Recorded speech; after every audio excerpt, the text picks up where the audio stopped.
Oh my god, happy anniversary. Happy anniversary when you see the sweetest couple walk into the jewelry store that you're working at and you just walk over to them and you say, oh my god, happy anniversary.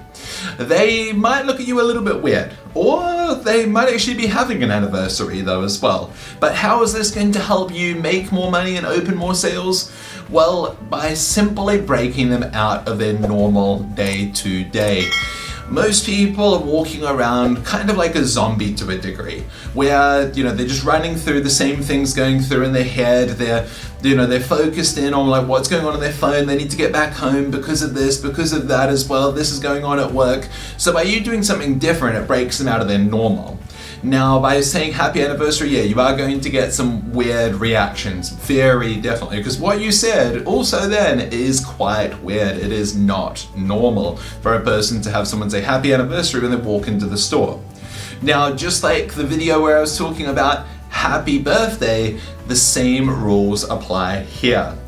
Of course, have a reason behind it. Oh, someone just came in here about 5 or 10 minutes ago and they said that, a couple that they know is coming here to maybe look for something for an anniversary as well. And they explained to us what they look like and it looked kind of like you. So I'm so sorry about that. But hey, how long have you been together for anyway?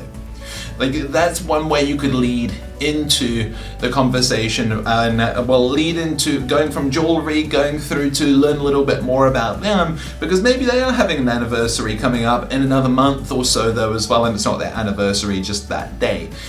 So keep that in mind, because of course another thing surrounding that as well when it does come down to anniversaries, if you did not know, anniversary stones are a thing as well. There is going to be a future video where I do talk about anniversary stones, but of course say this, give this a try, and you are going to make that couple's day. And again, when it does come down to the anniversary, even if they don't buy that day, who do you think they are going to remember? They are going to remember you. They are not going to be thinking about someone else, they're going to be thinking about you and that moment you gave them as well, because they're going to tell that story to their friends and other family members also too. Because it is something fun, it is something different, and it's something that will make you stand out from the crowd as well.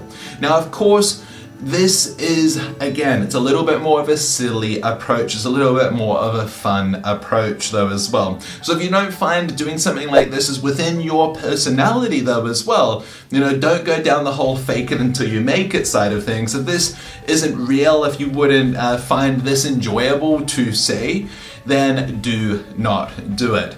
But remember, these videos that I'm putting together for you is to give you a toolkit so you feel more confident when you approach that next customer that walks into your jewelry store as well. Because the more confidence you have behind that, and the more confidence you have behind the approach, then you are going to feel so much better going in from opening the sale through to presenting different pieces through to then closing. That's the next step though as well. But hey, let's move on to the next technique that you need to know to open more sales within a jewelry store.